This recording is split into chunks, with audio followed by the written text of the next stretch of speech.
Hey, what's going on? It's Doug Cunnington here, and in this video, I talked to John Murphy, and he specializes in drop shipping sites, and he's doing something cool, and he's been on a roller coaster ride, but essentially he was doing drop shipping, e-commerce site.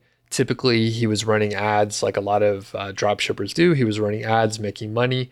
There was an issue with his ad account, which we get into, and what he's done is converted the traffic source over to organic SEO traffic. And for the last few months, he's been making over $100,000 per month. That is top line revenue. And we don't get into the actual, profit margin, but you can imagine he's doing pretty well. We get into the fact that he quit his full-time corporate job. So he's doing well enough, we can assume. He didn't mention this specifically, but we can assume he's replaced his full-time income and it was a pretty good gig. So we cover a lot of ground here. The thing I want to point out is how great it is that John has taken a strategy and an idea from the affiliate marketing world, which is pretty well known in the affiliate marketing world. Organic traffic is really good. You typically don't have to pay for it. And he's transferred that over to the drop shipping e-commerce side. So publish content, get free traffic that is qualified, and you can make sales without having to run ads. All right. So let's get to the interview now. Thanks a lot to John, by the way, for joining me. He's not selling anything. This is just pure information. And if you have any questions for him, please leave questions in the comments. We may be able to do like a round two or something like that. So let's get to the interview. Thanks. Hey, what's going on? It's the Doug Show here, and I am sitting with my buddy, John Murphy. How are you doing today, John? Good, thanks, Doug. How are you? Doing really well, and I'm pumped to talk to you today because you reached out after we had like a coaching session, I guess a couple months ago, and you were like, hey, things are going well, and I want to talk about drop shipping. And the cool part is like, you're not selling a course. People can't follow you anywhere. You just have knowledge that you want to share. So I appreciate you reaching out to me. And just to set the stage for, basically no one knows who you are, John. So what's your your gig right now? What are you working on? And then what's your background? Like, how did you get to where you are now? Well, briefly, let's say I have an e-com store. I drop ship in the US. I live in Italy, but the market is US and customers are in the US, so it's basically US store. And I've been doing it now for about 2 years, and I've been trying to figure out the whole e-com, internet, earn money online, get rich quick, the whole thing. I've been trying to figure that out for a few years, and I finally have got into a good place where I'm making enough money that I quit my job last month, my corporate job. I've been working in corporate finance for the last 15, 20 years in various roles, and the last couple of years I've just hated working for the corporation, and I just always wanted to be able to work from home, or rather work from anywhere I want to work from, whether that's always at home or not. That's, by design, I can do that. And now I'm there. So Awesome. Well, congratulations. It's always a big, momentous occasion. So, what was it pretty scary, like quitting your job? it was and it wasn't, in the sense that I was over my job a year ago, and I just wanted out, the whole thing. I did have a couple of sleepless nights over the last month, just because when you're working in a job for a corporation, you can't blame other people if something happens, you get fired or whatever. It's always somebody else's fault. But when you're in charge, if you do well, it's your fault. If you screw up, it's your fault. It's all on you. So that's very nice. It's very reassuring and very liberating, but it's also really scary as well, because it could just all disappear tomorrow. So, and we're gonna kind of jump around a little bit. So, quick quick question. So when did you put in notice that you were going to leave your full-time job? So I put in notice. So I had to give 6 weeks notice. So I did that in August, and because I'd been this was very premeditated. I was due 2 weeks holiday to go down to Puglia in the south of Italy, then just be on the sun, just be in the sun on the beach the whole time. I figured if I can make it work that I hand in my notice 4 weeks before I go on my 2-week vacation. When I come back from my holidays, I'm free. And at the end of September, it would have been the third financial quarter, and it's a nightmare. It's like 16-hour days for a week straight, Saturday, Sunday, US time zone, and I'm in Italy. So it's a nightmare. Every 3 months, it's a disaster. So I just managed to get out of it just in time. So it was timed well. Very cool. And let's rewind. Okay. So in April of 2019, you had a record month, I believe, right? So you cleared revenue wise, new records. So what was going on in April, and what were you thinking? So I'd been putting in so I'd been building this store for 2 years, and momentum had been good in the sense that I'd been profitable every month for the previous 12 months or so. So I'd have about a year where I was steady profit, and not a huge amounts, maybe like $2,000 or $3,000 profit a month, but not like leave the job money. And then in April, I was getting ready to have the start of my April would be the first of my 6 months of high season. So April, the season starts, and May, June, July, August are all high season. September, October starts to then wane again, and then it picks up again March, April next year. And I was set to have a very good year actually, because April I made 106,000 in revenue for the month. And I was thinking, okay, so if this is April, and it's only just there's a bell curve in my season, so it's just gonna get bigger and bigger, and then it's going to slowly dissipate and go back down. So I was probably looking at $1 million in revenue for the year this year. So I was very excited about where I was going. Okay. And so everything seems great. In April, you're probably thinking, hey, maybe I can quit soon. Maybe I'm going to clear $1 million in revenue, which would have been the first time that you've done that, right? Yeah. So then what happened? Maybe all of the sales and all the traffic I got in April, Google decided to go and crawl my website and my ads. And there's a small clause in Google Shopping ads policy. And what I sell apparently is in violation of the Google Shopping ads policy.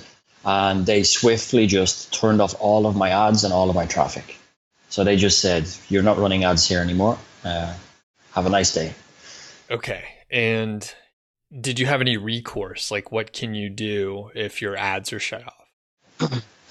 You can request a manual review just in case the crawl picked up something that maybe was a bit off, or maybe you put a description in and it was just a blatant error on your part. Maybe you said something like sex, drugs, and gambling in the description, and then boom, you're gone. And maybe you're not selling anything in that market at all. And then somebody can go in and see, okay, maybe there was a misunderstanding. You're good to go. But since it's written in black and white that my products are not allowed, there is no coming back from that. It's basically until we decide to include them, you're on your own. And how much of your traffic was coming from, I guess, ads? At the time I was thinking it was probably around 80%. Because I sell very expensive items, are in around the 4 or 5K range each unit. before there's let's say before there's a sale, I could have like somebody visit my store 75 times. So like attribution was hard to identify with where did the sale come from and how did he first discover my store, that sort of thing. So I wasn't always, because Google Analytics makes my head hurt when I get in there. So I tend to just close my eyes and go, yeah, okay, I have traffic, that's fine.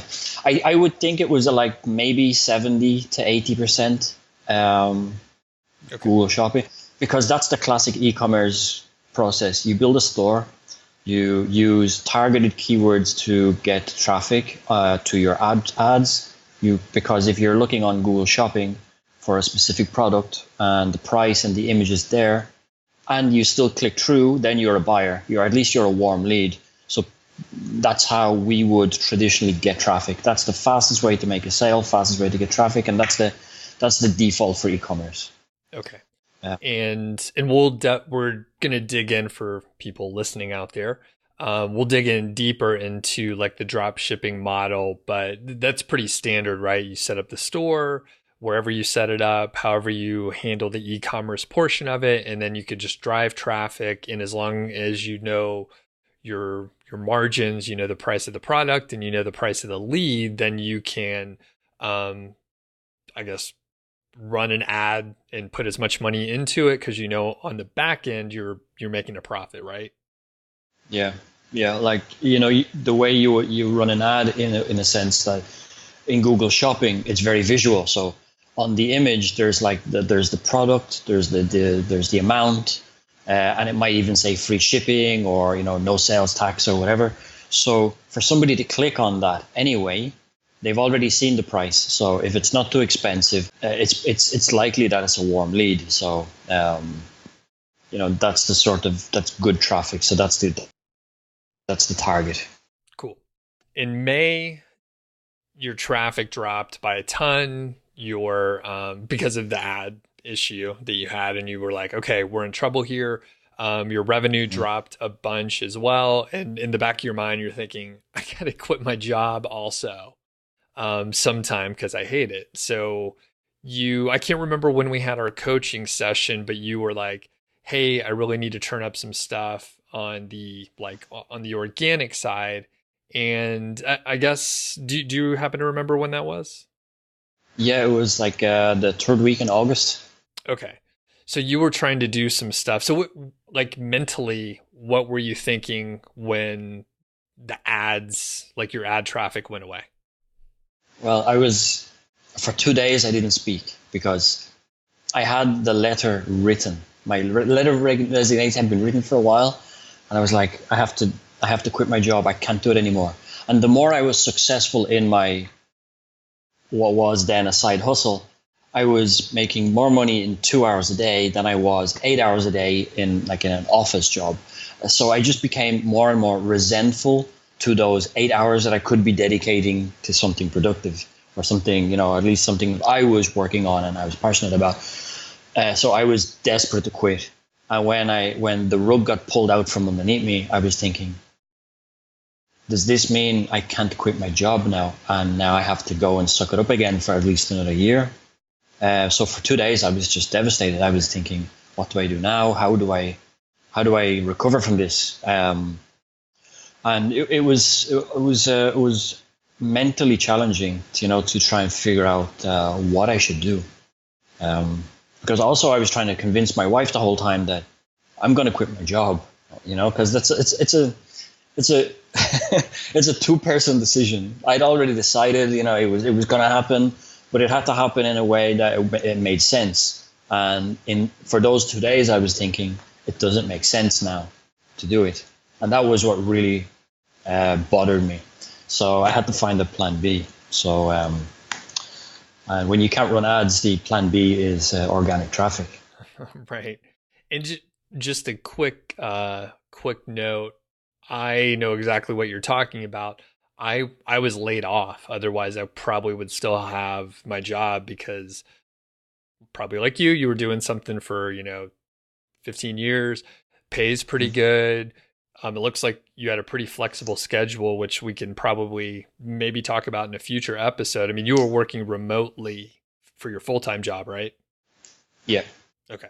Yeah, Yeah. so that's a whole other topic, which we can get into later. But you had a flexible work schedule, a pretty good gig externally, right?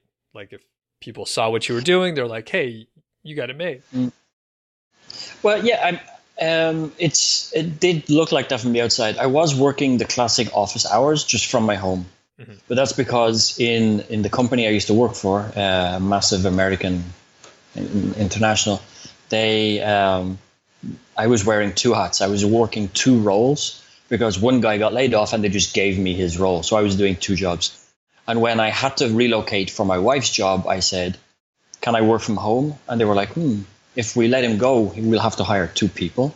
So they were like, "Okay, yeah, let's see how it works out." And I mean, I worked, so Yeah, it worked out for them too. So gotcha. Okay, so in May, lost a bunch of traffic. You were like, okay, let's try and get some organic traffic in here. A lot of your competitors in the dropshipping world and e-commerce, they're running ads. So if you can come at it from another direction, maybe you could solve your problem. So how did you approach it? Like, how successful were you in that like early time frame in May, June? I had planned on building some organic traffic, but as to work in parallel with my ads, because I figured, okay, my ads are working, or at least I'm making sales. I'm spending like $3,000 a month on ads, but I'm profitable, so that's okay. I can keep doing it. But I would like to also get organic traffic because who knows what will happen. I figured maybe if it's not profitable to spend, I would stop spending. I didn't expect to be, cut off early as well. So I had already a few blog posts. Hadn't really taught much about it because I just figured with ecom we're not really, let's say, trained to think about content. It's you have a really good product page, you drive traffic to the product page, not even the home page. It's the product page because people want the product. You send them directly there. It's the quickest route to the checkout. So the idea of just producing content and more content and more content is sort of counter to the idea of driving valuable buying traffic, like the right audience. So I felt like I needed to have a blog to make it look a bit more, let's say, legitimate as a website. So I just started producing some content, but it didn't really have a purpose. It wasn't really guided and they weren't working together. So I did get some traffic because I'd also tried to get some backlinks to it. So, but it didn't come naturally. Like my organic traffic wasn't coming in, in spades. But I did get some sales from it, so that's good. Okay. So you were getting a little bit of traction here in the organic area, but you didn't have to do it until you lost the ability to run ads. So in June, there was an algorithm update of June 2019. And what happened with Yeah, that? June 2nd. Yeah, I remember that day because I'd been about a month where I was trying to figure out how do I grow my organic traffic. And then on June 2nd, overnight, my organic traffic was down 50%. And it stayed down. It never, it didn't come back. It wasn't like a 2-day thing. It was just down and then it just stays down. So, and in ecom, a really, really well converting ecom store, they say 2% of visitors will convert, but 2% of paid traffic visitors because they're already people looking to buy. Organic traffic is a lot more diluted because it's people just curious, it's people looking for information, so it's a lot less. So if I have very little traffic to begin with, sales are not forthcoming, let's say. Okay. So it goes without saying, you felt even worse after that. You were like, okay, now my ads are taken away. Now organic traffic is gone. And how did you deal with that? You're like, okay, I have to get out of my day job. We will figure this out. Is that kind of what you were thinking in your approach there? I was just sort of scrambling. I started trying to absorb as much knowledge as possible on how to grow organic traffic, or how to find out how to analyze my website, what to look for, how to look for potential and like easy wins. What are people doing? So I started hanging out in I started listening to your podcast, and now I get your emails, and so I read your blogs. I do the same for Spencer Hawes. I hang out in his Facebook group and I stalk. I'm sort of lurking in the background because I figured if I can figure out what these guys are doing to get traffic, because it's a similar process in the sense that you guys want to build a website to generate traffic, as much traffic as possible, in a, let's say, in a niche environment, so people will then click on something and go buy it on Amazon. And I figured if I could try to learn how these guys are doing it, and I apply it to my store, I'll just direct them to my product page instead of to Amazon, and that might work. So I started having some sort of an objective, let's say, with what I was trying to accomplish with organic traffic. So I've just been sort of like being a student of niche websites since then, and it has worked. It has worked. I'm still trying to figure stuff out. I mean, I still haven't completed all of the things you told me to do in August. I've done most of them, but it was a long list. So Yeah. So how is the organic traffic now? So we're recording this in like mid-October. So you got hit in June. Like, have you recovered? Like, where are you at now? So I was getting, after my ads were turned off, I was reduced to about 500 visitors a day. Then on June 2nd, I was down to 250 visitors a day because it was like split in half. Now I'm around 700 visitors a day. So I'm back up again. The September 24th algorithm update seemed to win in my favor this time, because up until around that point, I'd slowly got back up to the 500 a day mark, just by putting out new blogs and giving it, direction. And then in September, the last week of September, I've seen like another increase. So now I'm better off than I was before. So I spoke to guys in an SEO audit agency last week, and they told me that what they're seeing is who got hit in June gained in September, and vice versa, because it seems to be Google are still trying to figure out the repercussions of June and whether it went okay or not. So unfortunately, they cut me off at the knees in the height of my season, and then they let me back in at the end of my season. But Okay. I can't help that. So. And okay, so that said, so your traffic is better, organic traffic is better than ever. And is it safe to assume that your revenue is back up, where you're comfortable? And that's, I mean, you quit your job, so I think you're probably moving in the right direction. But where's revenue at now? So revenue now is at August and September. Each month I broke 100K again for the second and third time this year after the April episode. And then on this month, I'm at 67. So it looks like I'll break 100 again this month, which I'm already beyond my season. So I wouldn't expect to do that again in November and December. But well, we'll see. We'll see where I end up. So my last 3 months have been my best 3 months so far. So it's awesome. A good direction to be going. Yeah. Very good. And let's get into like the nuts and bolts of like the content side of it, because really that's what this is all about. So you're doing, solid keyword research. You're pulling people into your funnel in an organic way. So it's free traffic instead of having to get the paid ads, which like, I'm not sure why more e-commerce sites don't do that, other than the fact that the people teaching, it's hard. It's hard. It takes a lot longer, and the people teaching the courses and stuff for drop shipping, they stick with the fastest path, the easiest path to get results and see an ROI quickly. With content marketing, it may be 6 months or a year or 18 months before you really know like what is going to happen. So Tell me about like the amount of content on your site, your approach to content, who's writing it, all that stuff. So I still don't have a lot of content. Um, I've approached it now in a few different ways. All of the fluff content I put up like 2 years ago, which was just to populate the blog section. It was very generic information but it was remotely helpful, but it wasn't very helpful. And none of it ranked. None of it got any traffic. There was probably 10 or 15 blog posts, all maximum 1,000 words each. So they weren't getting no traffic. So as a standalone piece of content, none of them were worthy, really.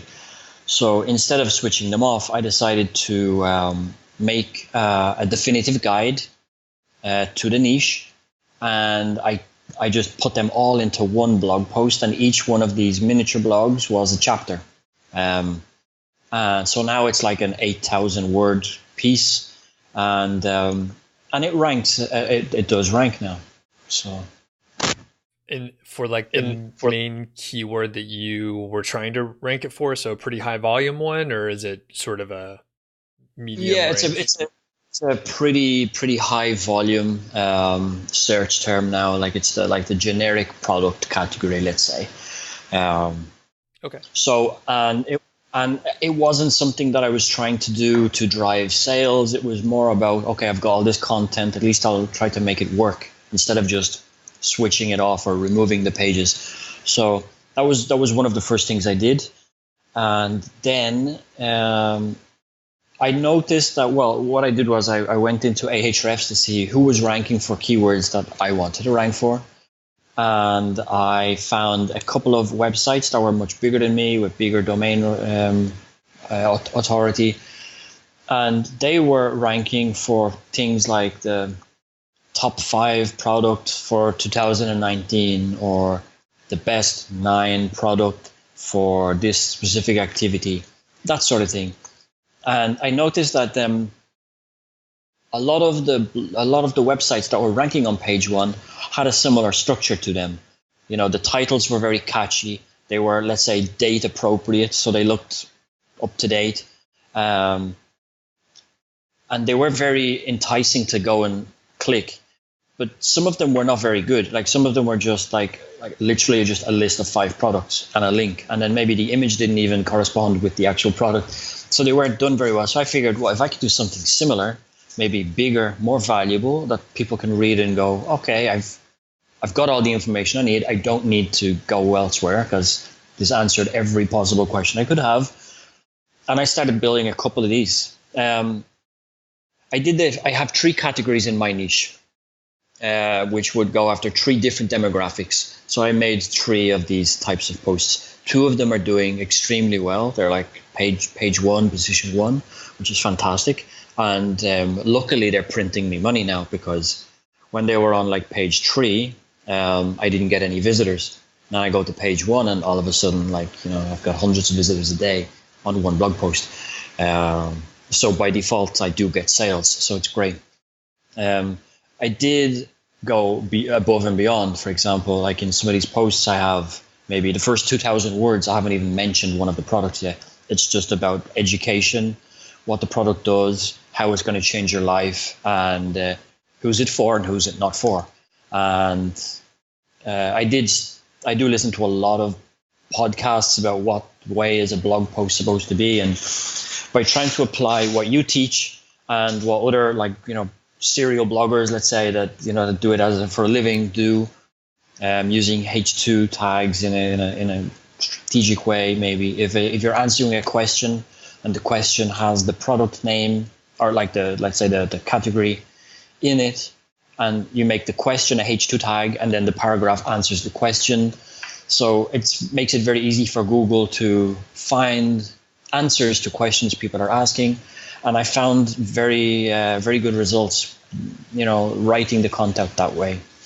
Got it. And then it's obviously linked to my product pages. Okay. Very good. And for the content, are you writing it yourself, or are you hiring writers? I have experimented recently with content pit. But basically, I just gave them 5 topics and I gave them a word count, and just to see what the content was like.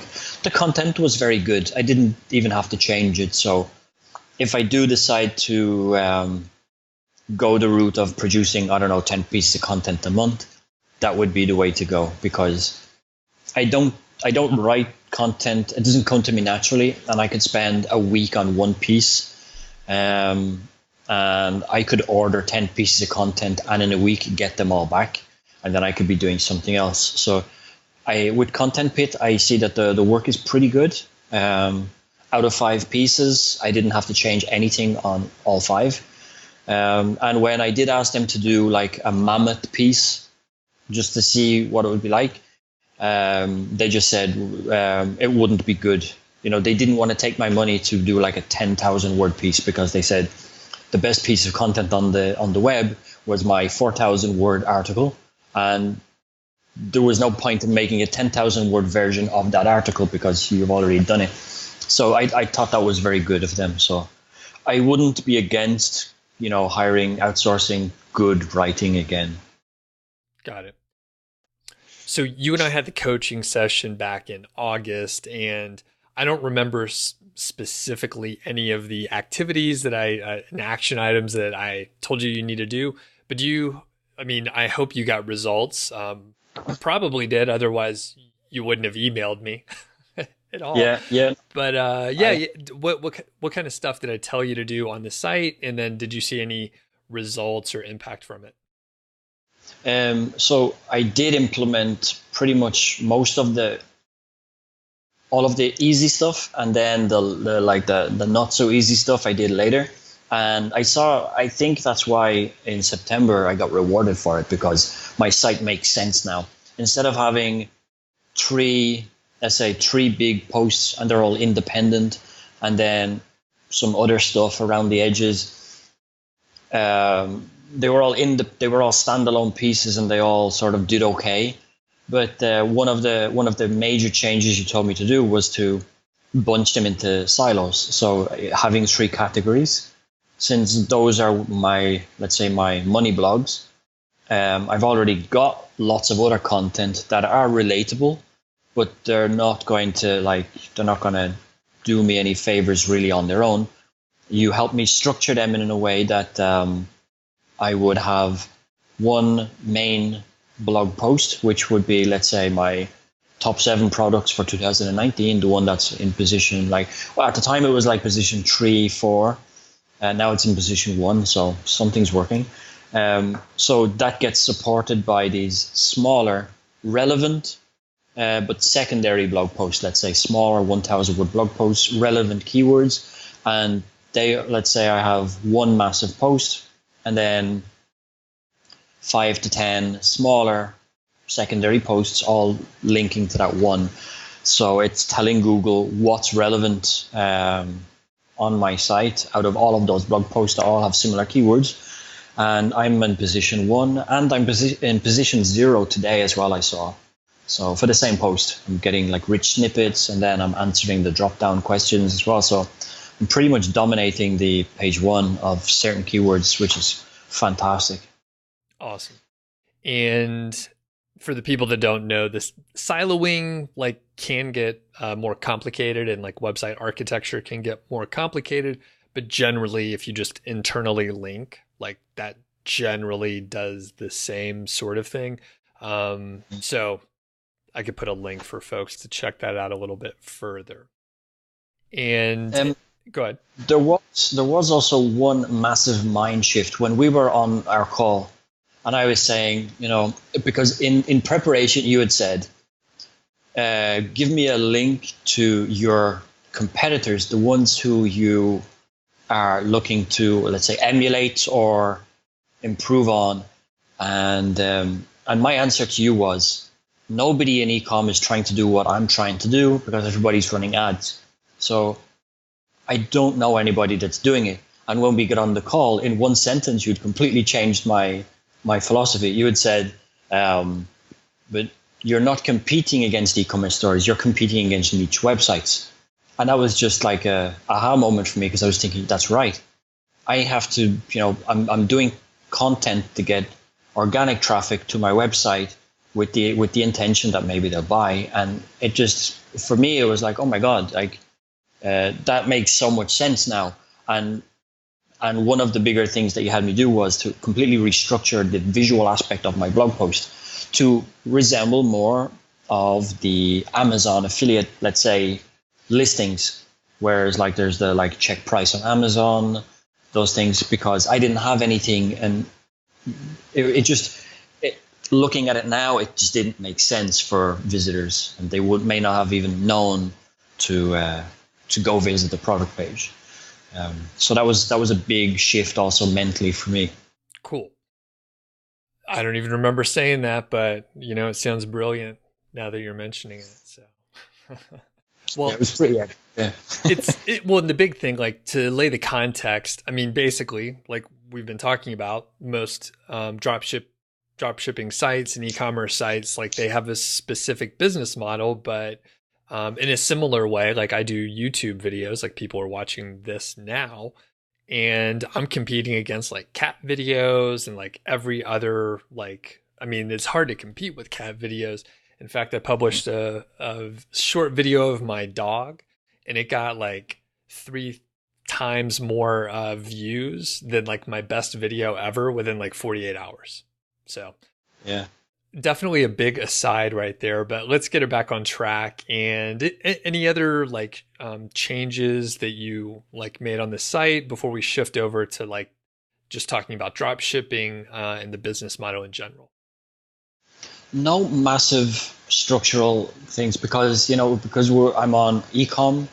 It's ecom, so we use Shopify, so it's not exactly the same as WordPress. So there are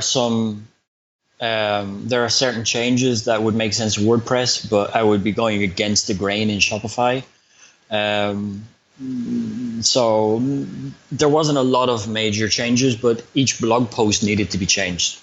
So it needed to be, let's say, more niche website style. So and they're still not that pretty. They still don't look as good as some of the niche websites I see.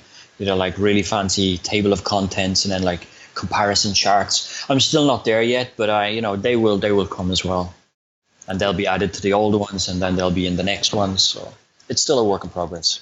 And have you done any link building? I have done some intentional and some not so intentional link building. It just what I do is, for link building, I generally hang out in forums where my demographic hang out. And in some forums, I'm a paid sponsor, so I'm allowed to be there. They know I'm selling, and if they want to ask me questions, I'm there to just answer questions and give advice and recommendations, whether it's something I sell or not. So and every time I drop a link to, maybe let's say I drop a link and say, I wrote a new blog post this week. I'm pretty sure some of you guys will find it helpful. If you have any questions, you can just find me on here, because I'm here all the time.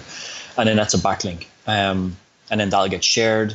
And I'm active in 3 forums, so they're all, because these forums are like the demographic are guys that are, maybe they're not so Facebook oriented, but they'll be sit on a forum because they're very passionate about what they do and what they like. So these forums have been around for years, so they've got very high domain ratings, like 75 and 80. So those are good backlinks. I do try to do other backlinks, but they're probably not as valuable. Whereas I sign up for Quora, and every time there's a question about my niche, I try to answer it with let's say I try to give a valuable answer.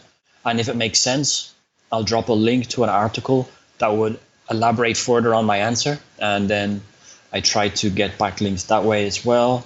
I don't know how do follow Quora is, but all of these little things, they all build up, So answering in Quora, I will go into a YouTube review of a product, and I might invite people to also check out this other review, and it would be on my website. So it's basically trying to disseminate links all over the internet, but without being spammy. at least trying not to be. I did experiment earlier this year with the Hoth. I signed up for like 3 months to get backlinks from them because I figured I need to, increase my domain rating. I need to get traffic. I need to somehow boost my rankings in general. And I just ran to the nearest backlink builder, let's say. I got backlinks. They're good domain ratings, but I got spooked, I think, a little bit about maybe the quality of what's going on there, and I'm still not convinced. So I ended up pulling the plug on that, and I'd rather not do anything that risks, because organic traffic is my only way now. So if I screw that up, then I'm screwed, and I'm back to the day job. So yep, and best to do it carefully. We'll be clear. So the Hoth has a lot of products, and if I remember right, you did the Hoth X, which is the fully managed service. Is that correct? Yeah, it was a Hoth X 1000, where it was a combination of different things, like some backlinks, some like Web 2.0, I think, guest posting, and it worked. It always felt like there was something not so white hat about it, so I backed off. Yep.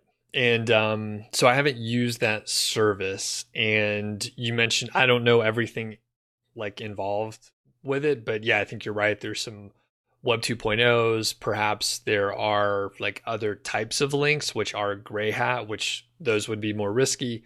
And the service that I've used from the Hoth that I like a lot is the guest posting service, because those are going on blogs with organic traffic from Google, which is like in my opinion, the best like vote of confidence that you can get. So everyone just wanted to make that distinction because I like the Hoth. So, okay.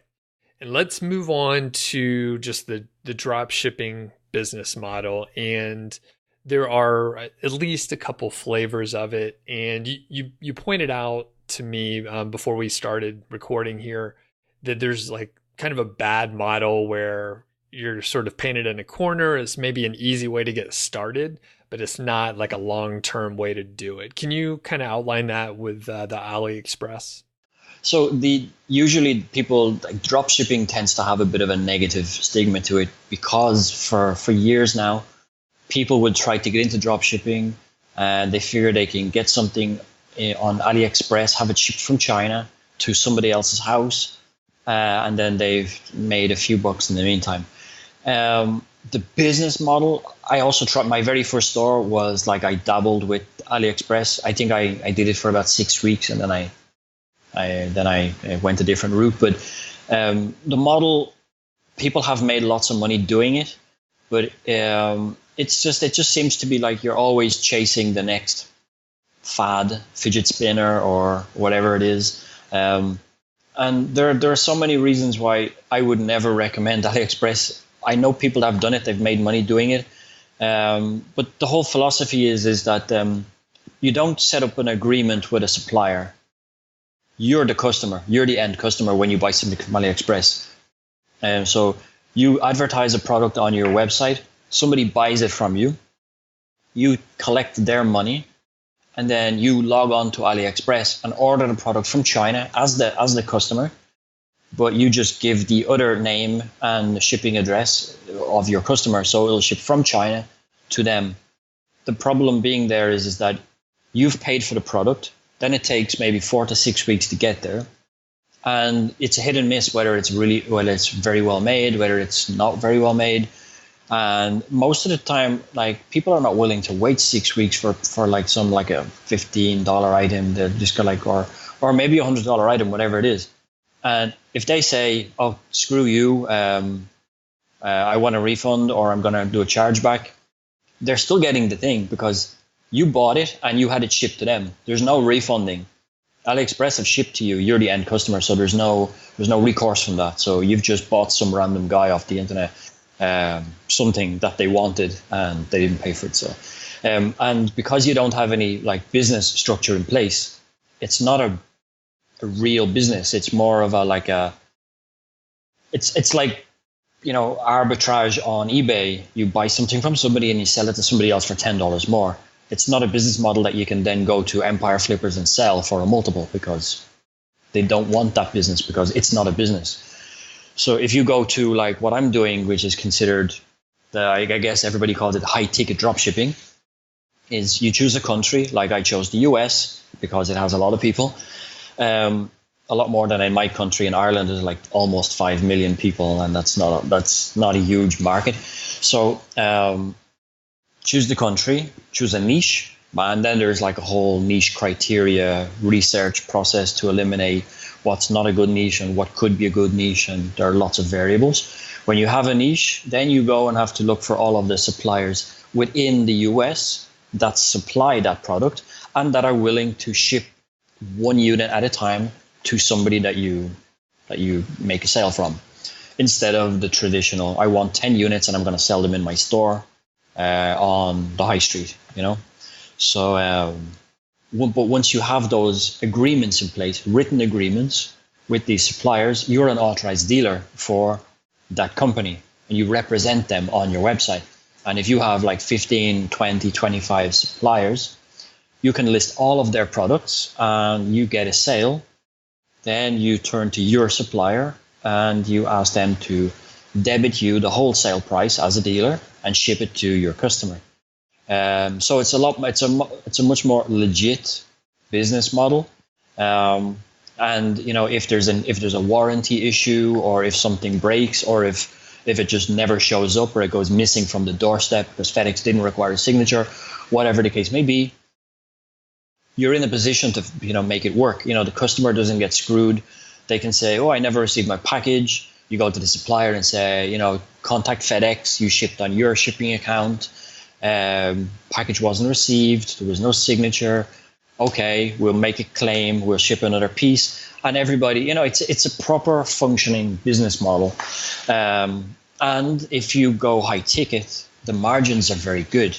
If I'm selling a fidget spinner from AliExpress and I make like $5 a fidget spinner, I have to sell 5,000 fidget spinners a month to make some money, and that would require 5,000 orders to manage, probably 5,000 emails saying where's my effing order, customer complaints, maybe 10% are broken, maybe 10% don't arrive. That's a massive headache. You've just built yourself a job. But if I want to make the same $5,000, I could make one sale a week in high ticket dropshipping and have only made 4 customer orders. And a customer order is an email. I receive an email to say, you know, Mr. Cunnington has ordered this product. I take that email and I forward it to my supplier and say, please ship this product to Mr. Cunnington. And then they give us a FedEx tracking number and we're done. So if I did that 4 times a month, I've made $4,000 or $5,000. And I haven't had any fidget spinners shipping from China. So it's an easier model to manage. Got it. Now, with the suppliers and like getting the agreement in place, how did you do that? Like, do you actually like get on the phone and you're like, hey, I'm going to do this thing, and can you hook me up as a wholesaler?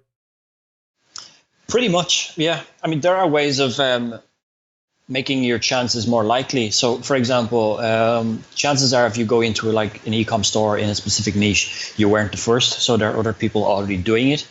And one way to validate that the niche that you're going into is a good idea before you build your store is, are other people already drop shipping this product?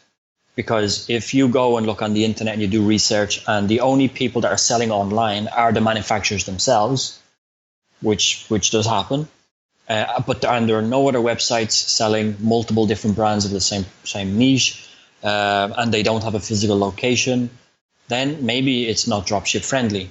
But if you see 5 or 10 other websites that they're clearly dropshipping, like 5 or 6 different brands in the same category, they don't have a physical location, they're only selling online, then that's likely a dropship friendly niche to go into. And on the website, they will have all of the brands and manufacturers listed on their website. So that's basically a list of all of the customers, the suppliers that you should be calling.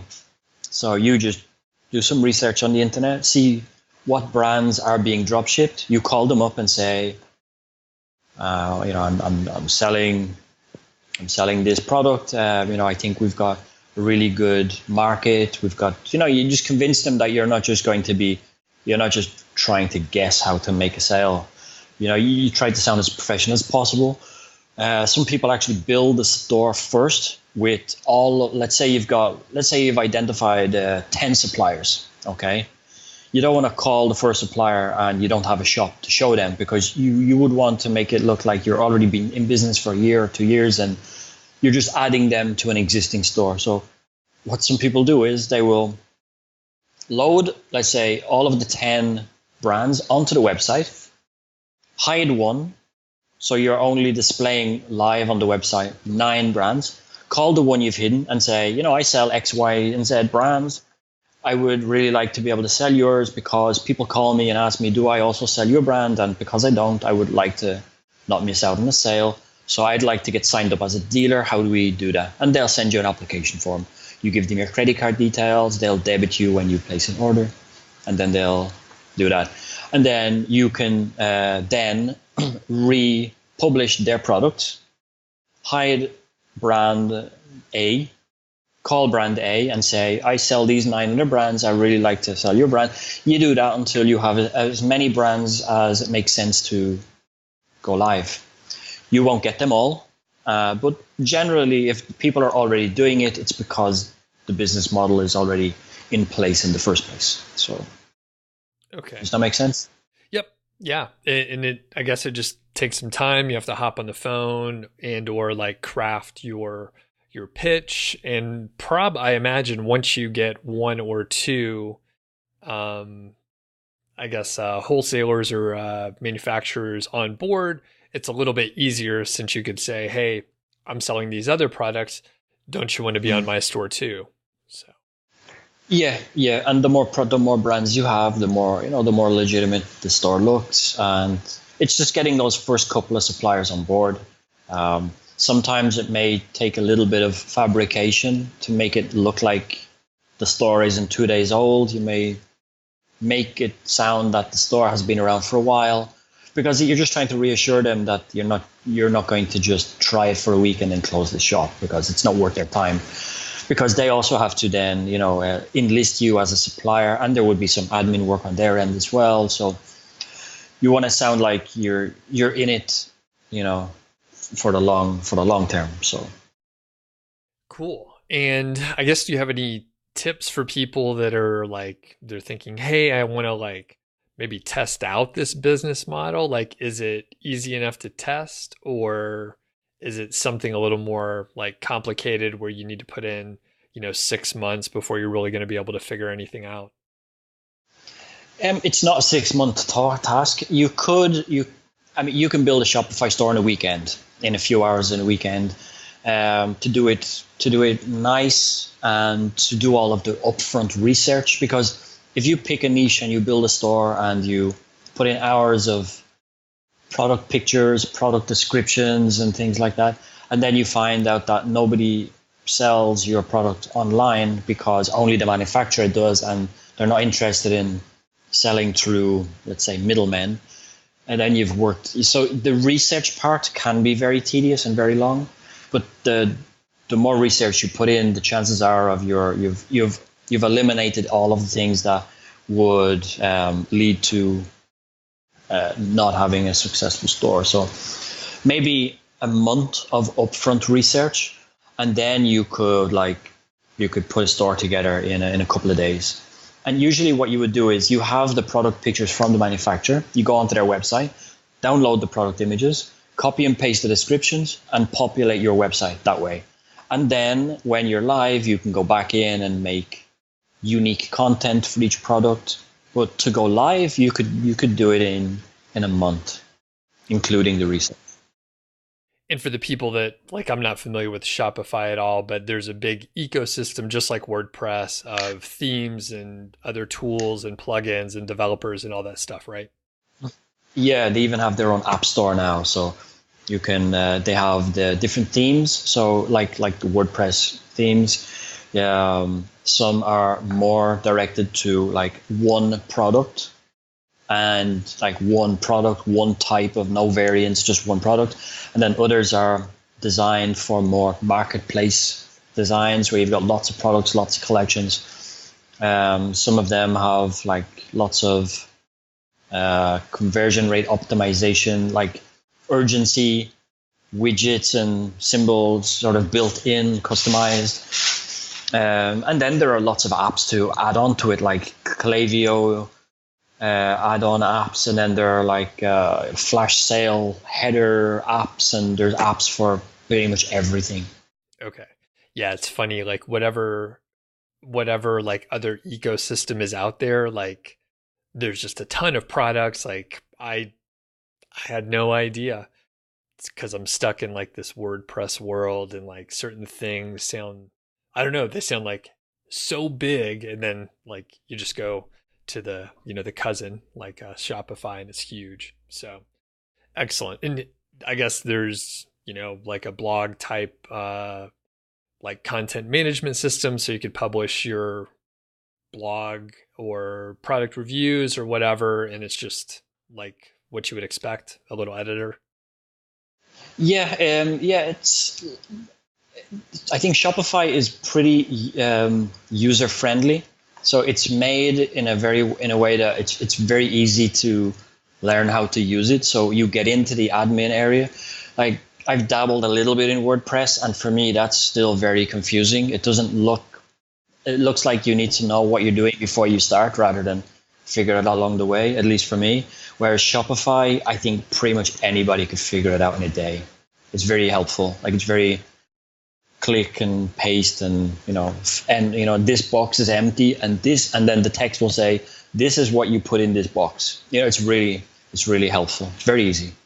Cool. That's good. And the funny thing is, like, I've used WordPress now for like 6 years, and WordPress is pretty ubiquitous in a lot of the internet, and everyone talks about it, but it's actually really confusing. Like the first time you install it, there's a lot of areas that you can screw up on, and it is probably one of the more complicated CMSs out there, content management systems, versus like, well, I won't even get into it, but as I've like done more research, I'm like, WordPress is kind of a mess. It's a huge mess with all the plugins and themes and conflicts, and like the amount of damage you can do in a short time as a beginner is kind of remarkable. So anyway, I'll pull it back in again. So John, what are the future plans like coming up, say the next 6 months or so? So the next 6 months is, I plan on, because I'm going to now go into my low season, I'm not going to have many phone calls. I'm not going to have many sales. I don't think anyway.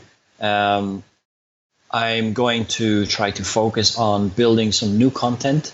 And because it's coming to the end of the year, I'm going to try to tweak my current content for 2020. I'm still not sure whether I should do that or not, because now my 2019 blogs are in position 1, and I'm afraid to go in and just shake it up a little bit, because I might drop off. It took me a while to get there, so I don't know. So it's mostly going to be content building, building out those silos that you showed me, and if I can just build more content, but in a more structured way, so that it sort of has a purpose. Like now I'm not going to build a piece of content until I know what it's supposed to be doing when it is built. What's it going to be linking to, what's the idea, and where am I going to be able to share that piece of content once it's done. So definitely content, because I do want to keep growing my organic traffic, but it's going to be a bit more clinical, a bit more thought out first. But I've got like the winter months to figure all that out now, and I've got more time, so that's all. And actually, just quick aside, so how are you structuring your day now that you don't have to be up for US hours, and you can do however you want to do it? I still haven't figured that out yet. That's still my biggest problem. Because now I still wake up. My dog still needs to pee at the same time every morning. My wife goes to work, so we have breakfast. So I still wake up at 7. I'm still tired at midnight, even though my phone may ring at midnight. So I don't know what my day looks like yet. That's the thing. So I'm in a very small mastermind group with two other guys that are also doing the same thing as I'm doing, just in different niches. And we're always bouncing ideas off each other. Oh, have you tried this or have you tried that? And they've been full time now for a couple of years. So I keep asking them, like, what does your day look like? Do you have a to-do list? Do you do stuff in the morning? I don't know. Do you go for a walk? How should I structure my day? I still haven't figured it out yet, so I don't know. I don't know. It's a battle. I think, well, for me, you didn't ask, but I do always go for a walk in the morning with the dog, usually a couple miles, and we do another one like in the middle of the day sometime. And the struggle that I have is I have like at least three distinct, like different areas that I'm working on. So I have affiliate sites, I have YouTube stuff, I have podcast stuff. This video that we're recording now, I pull the audio from it and I publish it on the podcast and YouTube. So there's like several different things going on, and then there's other days where I just do like videos. So the struggle for me is like if I'm switching around to the different roles in the same day, kind of messes up my day. But if I'm only doing one of those things, I do great. So if I'm only writing content, for example, I can write, 1,500 words and I'm like, this is great. If I'm doing videos, I could do a couple weeks ago, I did like 14 videos in one day in like 90 minutes. I mean, I just knocked it out, and that's a quarter's worth of videos basically. So I imagine, you have some customer support you have to do. You have to think about the content, and then there's probably some other administrative kind of stuff. So I don't know. That's just a thought. Like you may be able Yeah, to divide it up. there. Yeah. So let's say, so because I'm in Italy, right? So now it's like 6 p.m., but it's 9 a.m. Western, right? So, or something maybe. Um, so up until around my, like, say 3 or 4 o'clock in the afternoon, America is still asleep. So there's not a lot happening. I probably have maybe 10 emails that I woke up to. Maybe one of them is, I'm interested in a product. Does it do this or does it do that? And, I'll reply to a couple of emails. I might get maybe 2 phone calls in the evening, maybe 3 or 4 phone calls in the evening, and it's similar questions. I've seen this. I just have a couple of questions. When would it ship? Basically that sort of stuff. Nothing too complicated. And then during the day, I end up. I'm very good at writing to-do lists of all of the things I should do. I don't do them, but if I get very anxious until I put it in paper, and then obviously the idea is to then get as much as possible done. But I then find myself getting up and going upstairs, making a cup of tea, and then thinking about what I should do, and then I'll come back down, and then I'll think, oh yes, I wonder if I'm ranking for that keyword, and I'll go into Ahrefs. So I'm still it's all very vague and all very confused. I don't even have like an SOP or a manual or anything. All of the stuff I do, I wouldn't be able to hand it over to a VA, for example, because it's not written down anywhere. It's still all in my head. So there are certain things that I need to put in place that would make sense for a real business. And then maybe I could even look at outsourcing. But so I'm in this weird limbo at a time, whereas I have time and I just don't know what to do with it. But that has to change soon. Yeah. Well, you just described like half of my days where it's like, oh, I'm going to check on that keyword. And then next thing you know, you're like looking at backlinks for some other thing. And you're like, oh, this could be another good site, like completely separated from what you were intending on doing. So cool. Well, John, this has been amazing. If anyone has questions, they can ask in the comments in the I guess the comments on YouTube, and then the comments potentially over on the Doug Show if you're listening to the podcast. You can shoot me an email, feedback@doug.show. But the cool thing is, John, you're not available, right? You're not in a position where people could ask you questions or anything like that, right?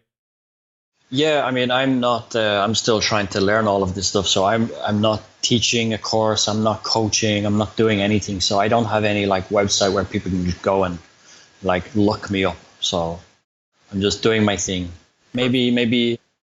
Maybe 2 years from now, I'll write a blog about all of the troubles and turbilations, and then people can read along. But that's way off in the future. So Cool. Awesome. I love it. And I need to have more guests like you where it's like you're in the middle of it right now. And like you're still trying to figure it out. You're trying to get some we should talk about that. You need to get some SOPs on paper so you can yeah, get some VAs helping you out. But before I slip and bang my head and forget everything. right. Right. And yeah, so potentially in the future, people may be able to contact you. But right now, you're incognito. You're out there executing, doing the work, running your site, and trying to grow the business. So thanks a lot, John. I really appreciate it. Thanks, Doug. Thanks again to John for joining us today. Again, if you have any questions, be sure to ask in the comments below. I will try and circle back with John and get some answers to those. Again, maybe for a round two. And if you're brand new to the channel, that's awesome. Have a look at some of the other videos. We typically don't talk about like drop shipping, although there are a couple videos where I refer to drop shipping or e-commerce or something like that. But in general, we hit affiliate marketing, SEO, and that sort of thing. And from this interview today, you probably realize that you can take ideas, even if you're not doing like affiliate marketing specifically, you could take some ideas from SEO in general, keyword research, content, stuff like that, and use those ideas and strategies for whatever it is you're trying to do. So if you dig the videos, please subscribe. I also have a podcast, Doug.show. That is the URL, Doug.show. Pretty cool domain. You could find it on all the big podcast directories and check it out. Again, same sort of topics and some random stuff as well. So have a great day out there. We'll catch you on the next one.